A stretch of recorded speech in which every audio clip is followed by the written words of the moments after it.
कोई खबर?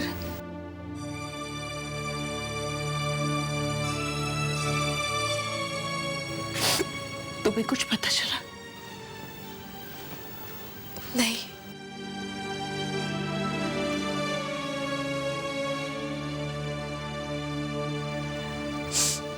दुर्गा,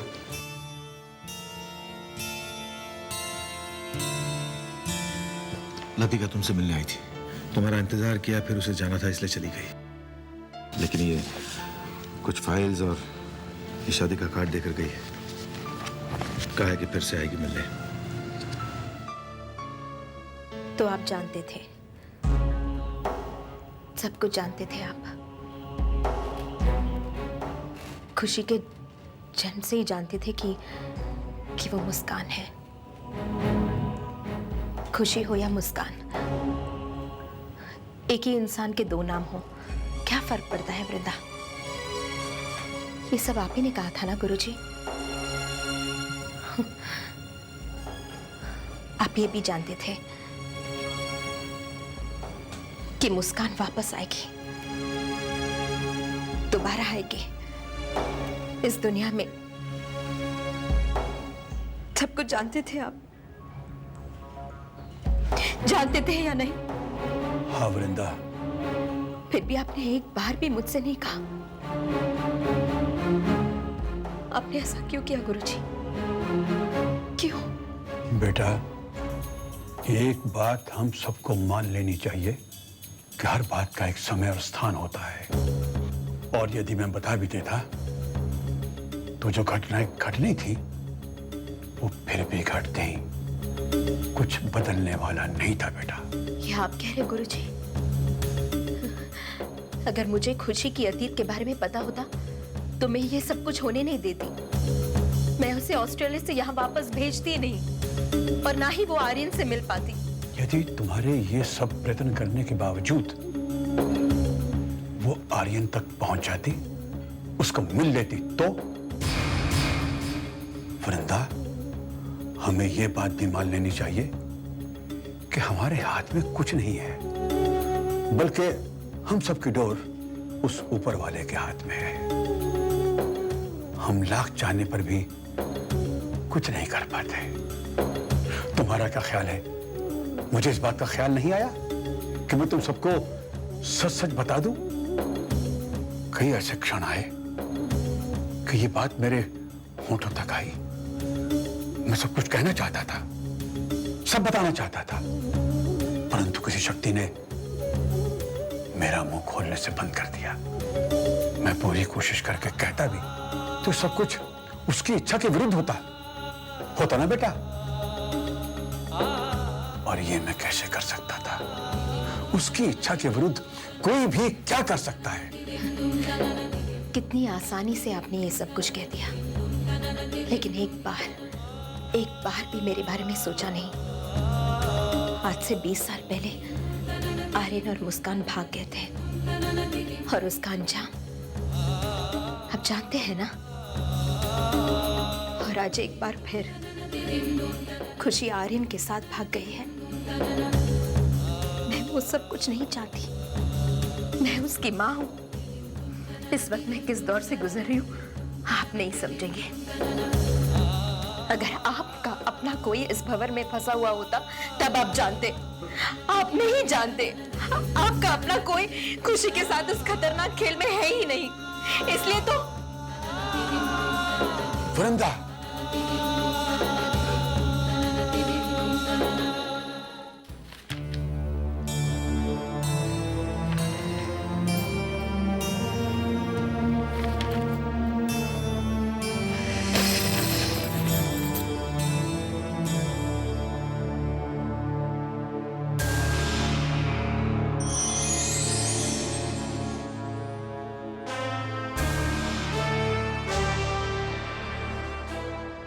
शादी की शॉपिंग भी हो गई, सारे अरेंजमेंट हो गए।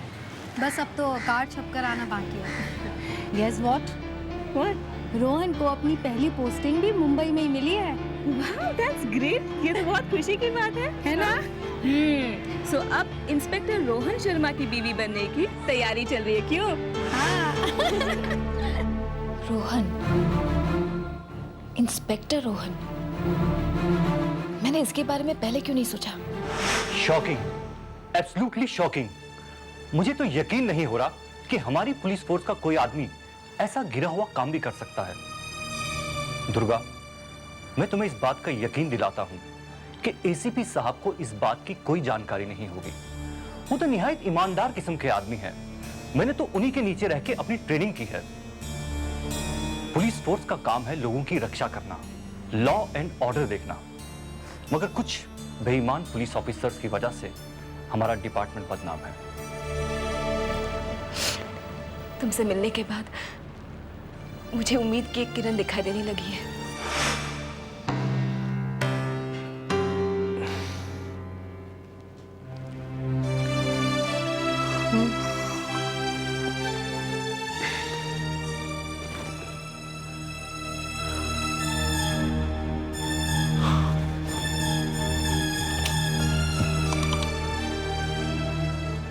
हेलो, मैं रूम नंबर 104 से बोल रहा हूँ। मैंने आपको एक नंबर दिया था मिलाने को, अब शाम हो गई है। आपका केबल का काम ठीक हुआ कि नहीं? सर, काम तो खत्म हो गया है। मैंने आपका नंबर भी लगाया था, आपके रूम में कनेक्ट किया तो मैडम ने कहा कि जरूरत नहीं है। क्या? मुस्कान ने मुझे दुर्गा से बात नहीं करने दी थी?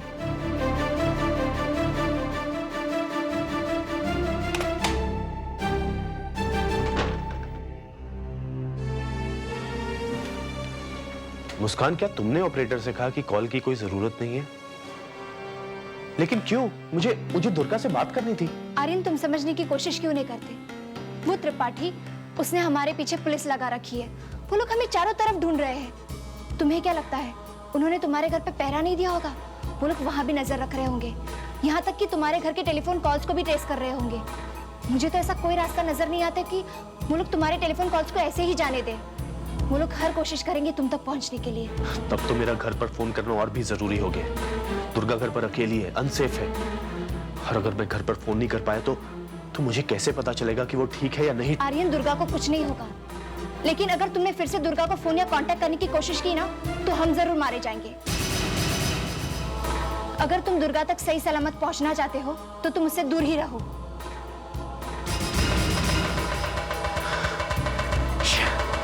कितनी देर और कितनी देर मुश्किलें मुसीबतें मेरा पीछा करेंगी? दुर्गा, मेरी एसीपी साहब से बात हो गई है। मैं कल सुबह उनसे मिलने जा रहा हूँ और उनके सामने पूरी की पूरी कहानी खोल के रख दूंगा। उम्मीद करती हूँ कि वो इस बात के हालात को समझे कि कितनी मुश्किल सिचुएशन है। जो भी कदम उठाना है उसमें जरा भी देर नहीं होनी चाहिए।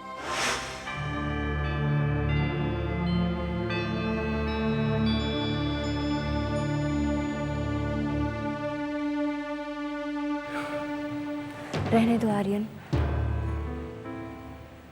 प्लीज। तुमने तो मुझे अपनी जिंदगी का हिस्सा बनाने से इनकार कर ही दिया है।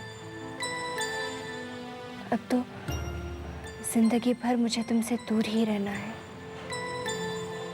बस कुछ लम्हे मैं तुम्हारे करीब रहकर जीना चाहती हूँ।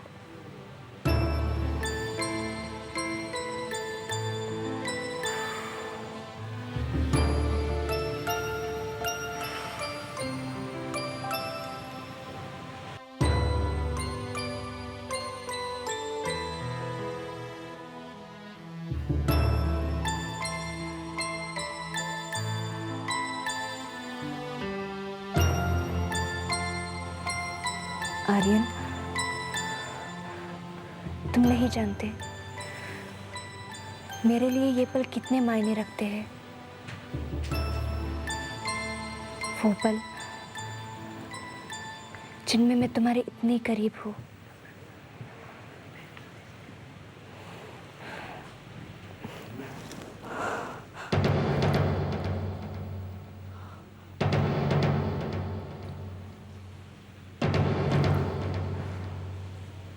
मैंने कहा है ना तुमसे कि मैं अपनी पूरी कोशिश कर रहा हूं। मैं जल्द से जल्द एसीपी साहब से मिलूंगा और उन्हें पूरी बात बताऊंगा।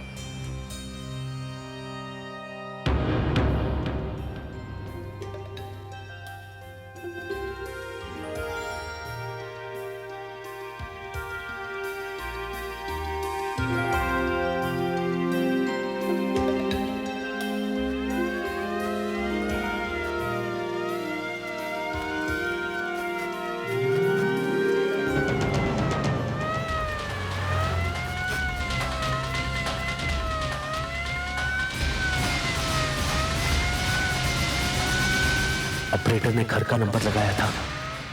खुशी ने तो वो कॉल कैंसिल कर दी थी, मगर लगता है कि उस थोड़े से वक्त में पुलिस ने उस कॉल को ट्रेस कर ही लिया।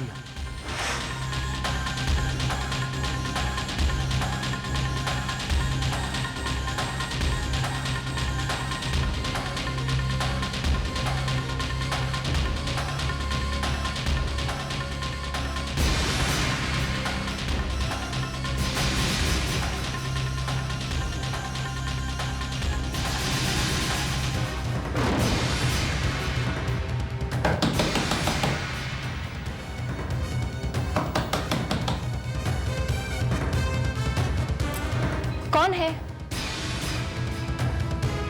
पुलिस। मैंने उन्हें आते हुए देखा है। मैं देखती हूँ। नहीं मुस्कान, मैं तुम्हें किसी नई मुसीबत में नहीं डालना चाहता। मैं देखता हूं।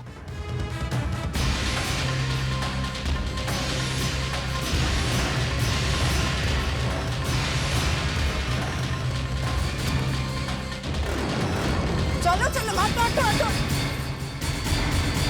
अरे क्या बात है, तुम दोनों अभी तक तैयार भी नहीं हुए? चलो ना भाई, अरे प्रोग्राम शुरू हो गया होगा, हम दोनों को जाने का है। चलो चलो चलो तैयार हो जाओ। नहीं, हम नहीं। क्यों नहीं?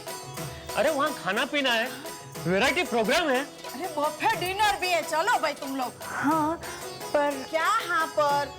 आपको भी आने का है। क्या नाम बताया इनका? दीपक।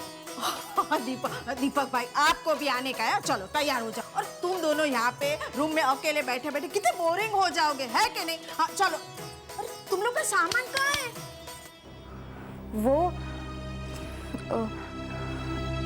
वो मैंने आपको बताया था ना कि हमारी गाड़ी खराब हो गई थी तो हमें यहाँ रुकना पड़ा। हमारा लगेज तो दूसरी कार में है, हमारी फ्रेंड्स की कार में। वो लोग हमसे आगे निकल गए तो। जी हाँ, हमारे पास ढंग के कपड़े भी नहीं है। कपड़े का क्या हुआ? वो नहीं है तो उसका बंदोबस्त हो जाएगा। अब भी मैं समझी कि ये लोग पार्टी में आने के लिए मना क्यों करते हैं। अरे उसके लिए आप लोग टेंशन क्यों करते हो? हम है ना। तुम अरे ये है ना हमारी सगे वाली, उसके कपड़े तुमको आ जाएंगे और तुम क्या पहनोगे? है ना मेरा जीगुड़ा, मेरा बेटा जिग्नेश, वो एकदम तुम्हारे जैसा ही है। उसके कपड़े तुमको आ जाएंगे। बिल्कुल टेंशन नहीं करके मैं अभी कपड़े लेके आती हूँ। हाँ चलो चलो चलो जल्दी, बहुत काम पड़ा है अभी। चलो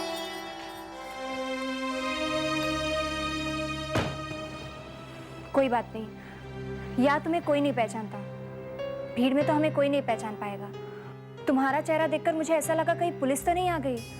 तुम्हें ऐसा क्यों लगा कि यहाँ पुलिस आ गई है? क्योंकि मैंने पुलिस को देखा है, यहाँ हर जगह फैली हुई है। यहाँ? पर आर्यन, अगर वो लोग हमें ढूंढने नहीं आए तो पुलिस यहाँ क्यों आई है? ये लीजिए, ये हमारे गेस्ट की लिस्ट है।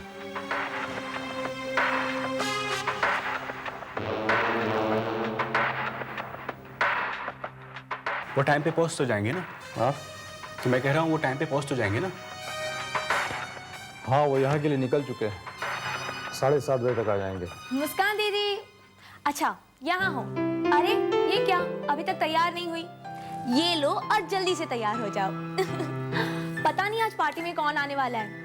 कोई फिल्म स्टार, कोई बड़ा आदमी आने वाला है लगता है। शाहरुख या ऋतिक, तुम्हें क्या लगता है कौन आने वाला होगा?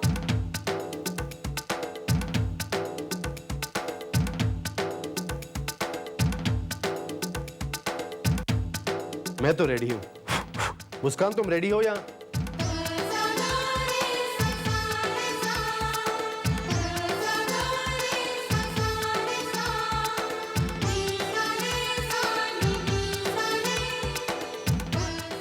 कितनी सुंदर लागे छे, बस एक ही चीज की कमी है।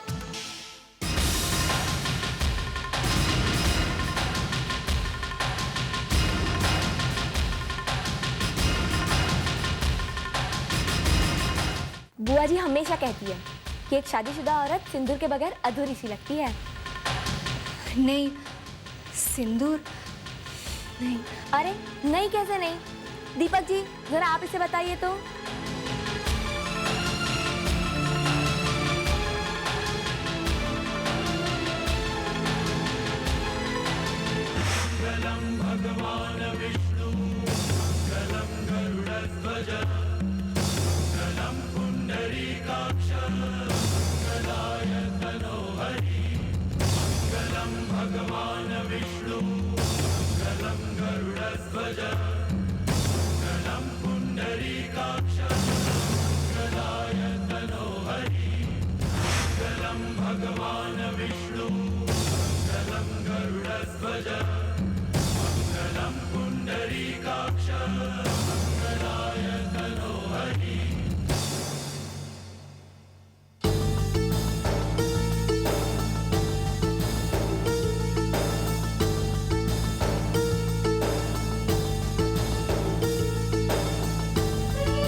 ये तो अच्छा शगुन नहीं है।